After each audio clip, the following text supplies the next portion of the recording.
Hello நண்பா, இன்னைக்கு நம்ம இந்த வீடியோவில் தமிழ் தெலுங்கு சினிமாவில் முன்னணி கதாநாயகியாக நடிச்சுக்கிட்டு வர நடிகை மீனாட்சி சௌத்ரி அவங்களோட லேட்டஸ்ட் ஃபோட்டோஷூட்ஸை பற்றியும் அவங்களோட அப்கமிங் மூவி அப்டேட்ஸை பற்றியும் தான் இந்த வீடியோவில் நம்ம பார்க்க போகிறோம். வாங்க வீடியோக்குள்ளே போகலாம். வீடியோக்குள்ளே போகிறதுக்கு முன்னாடி நீங்கள் நம்ம ஆக்ட்ரஸ் டிசைர் சேனலுக்கு புதுசாக இருந்தீங்கன்னா மறக்காமல் நம்ம சேனலை சப்ஸ்கிரைப் பண்ணி நோட்டிஃபிகேஷன் ஆனில் போட்டுக்கோங்க. அப்போ தான் நாங்கள் போடக்கூடிய ஒவ்வொரு வீடியோவும் உடனுக்குடன் உங்களுக்கு வந்து சேரும். ஹரியானா மாநிலத்தில் பஞ்ச்குலா பகுதியில் பிறந்தவங்க தான் நடிகை மீனாட்சி சௌத்ரி. இவங்க முதல் முறையாக அப்ஸ்டார்ட்ஸ்ன்ற ஹிந்தி திரைப்படத்தின் மூலிமா சினிமா துறையில் அறிமுகமாயிருக்காங்க. தெலுங்கு சினிமா திரைப்படங்களில் வாய்ப்பு கிடைச்சி ஏகப்பட்ட தெலுங்கு சினிமாவெலாம் நடிச்சிருக்காங்க. இவங்களுக்கு முதல் முறையாக பிரேக் த்ரூ கொடுத்த திரைப்படம்னு சொல்லி பார்த்தீங்கன்னா அது ஹிட் சீரிஸில் வர ஹிட் த செகண்ட் பார்ட் திரைப்படத்தில் தான் இவங்களுக்கு முதல் முறையாக பிரேக் த்ரூ கொடுத்த திரைப்படமாக அமைஞ்சது. இவங்க முதல் முறையாக தமிழில் 2023 வெளிவந்த கொலைன்ற திரைப்படத்தின் மூலிமா இவங்க முதல் முறையாக தமிழ் சினிமாவில் அறிமுகமாக இருந்தாங்க.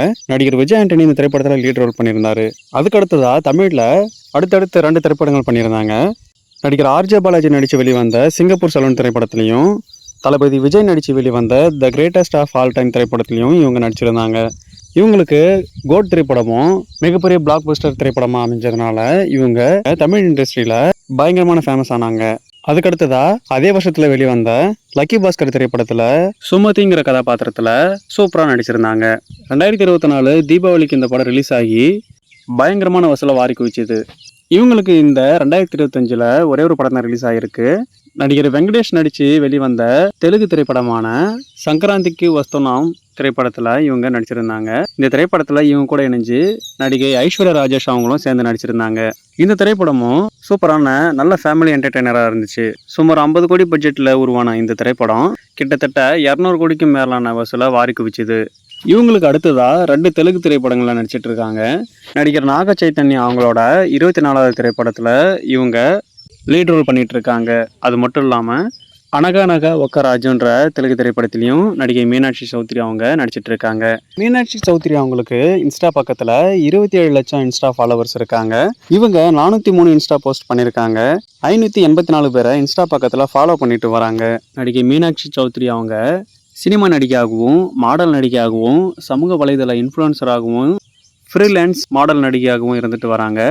இவங்க 2018 ஃபெமினா மிஸ் இந்தியான்ற விருதும் 2018க்கான மிஸ் கிராண்ட் இன்டர்நேஷ்னல்ன்ற விருதையும் இவங்க மாடலிங்காக வாங்கியிருக்காங்கன்றது குறிப்பிடத்தக்கது.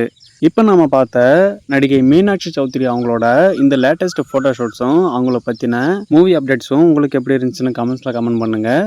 இதே மாதிரியான சூப்பரான செலிப்ரிட்டிஸ் ஃபோட்டோஷூட்ஸை தொடர்ந்து பார்க்க மறக்காமல் நம்ம ஆக்ட்ரஸ் டிசைர் சேனலை சப்ஸ்கிரைப் பண்ணி சப்போர்ட் பண்ணுங்கள். நம்ம சேனலை பார்க்குற பல நண்பர்கள் சேனலை சப்ஸ்கிரைப் பண்ணாமல் பார்த்துட்ருக்கீங்க. நம்ம சேனல் அடுத்தடுத்து சூப்பரான வீடியோஸ் வந்துக்கிட்டு இருக்குது. ஸோ மறக்காமல் சேனலை சப்ஸ்கிரைப் பண்ணி வச்சுக்கோங்க. மறக்காமல் நோட்டிஃபிகேஷனையும் ஆனில் போட்டுக்கோங்க. நான் உங்களை அடுத்து ஒரு சூப்பரான வீடியோவில் வந்து சந்திக்கிறேன். Bye friends.